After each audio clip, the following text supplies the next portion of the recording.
आज हम सहायक चकबंदी अधिकारी पद के बारे में बात करेंगे।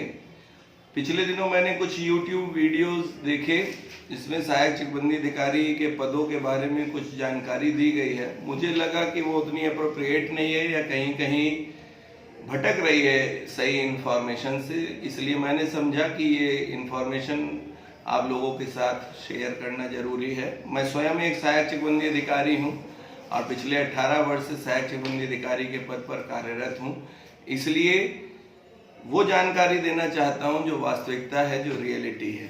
सबसे पहले हम आए अगर भर्ती के स्रोत पे, तो सहायक चकबंदी अधिकारी के पदों की भर्ती, जब हम लोगों की भर्ती भी, हमारे बाद वाले बैचेस की भर्ती भी तो लोक सेवा आयोग से होती थी, जिसमें प्रिलिमिनरी एग्जाम होता था, मेंस एग्जाम होते थे और उसके बाद इंटरव्यू होता था, तब कहीं जाकर के सहायक चकबंदी अधिकारी पद पर भर्ती हो पाती थी।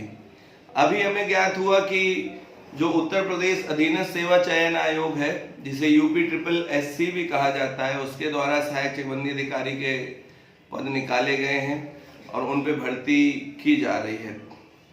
और तब भी हमने ये देखा कि सहायक चकबंदी अधिकारी पदों की भर्ती के लिए जो LLB है उसको अधिमानी अर्हता में रखा जाता था, यानी कि ऐसे लोगों को न्यायिक कार्यों का या न्यायिक प्रक्रिया की जानकारी होनी चाहिए।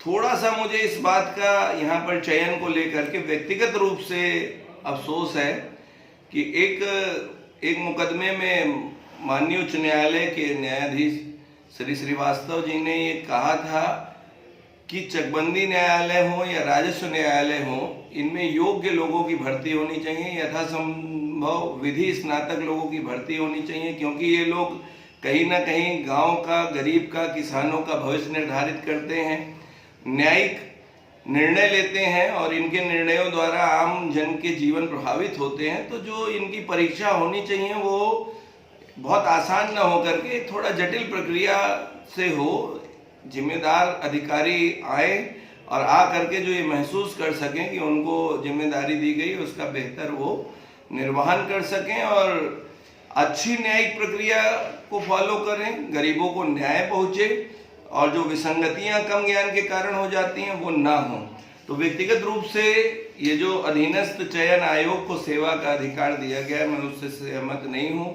चयन जो है वो एक गूढ़ प्रक्रिया के द्वारा होना चाहिए। अभी नायब तहसीलदार और सहायक चकबंदी अधिकारी दोनों राजस्व अधिकारी हैं, समान स्तर के अधिकारी हैं, समान ग्रेड पे है। बीच में जब असमानता हुई थी इनमें, तब भी रिजवी कमेटी बनी थी और उस कमेटी ने कहा था कि सहायक चकबंदी अधिकारी नायब तहसीलदार से कहीं अधिक गूढ़ कार्य करते हैं, अधिक न्यायिक महत्व का कार्य करते हैं।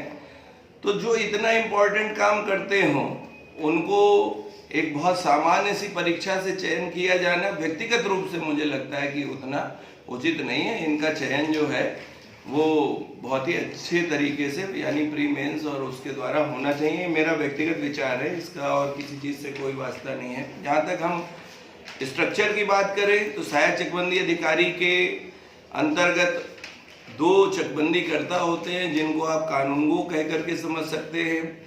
उनके अंडर में कम से कम 6 लेखपाल होते हैं, संख्या ज़्यादा भी हो सकती है, जो रिकॉर्ड को रखने का काम करते हैं। उनके अंतर्गत एक पेशकार होता है जो फाइलों के रख रखाव के लिए जिम्मेदार होता है। 2 चपरासी होते हैं जो कि ऑफिस के मेंटेनेंस के लिए जिम्मेदार होते हैं। चकबंदी प्रक्रिया में सबसे इम्पोर्टेंट काम सहायक चकबंदी अधिकारी द्वारा किया जाता है। ऐसा मैं इसलिए कह रहा हूँ कि जिन भी गाँव में चकबंदी होती है उन गाँव का शुरू से लेकर के और गाँव में चकबंदी प्रक्रियाएं समाप्त होने तक अभिलेख सहायक चकबंदी अधिकारी कार्यालय में रहते हैं और जो भी धारा में कार्य किया जाता है वो सहायक चकबंदी अधिकारी कार्यालय में किया जाता है।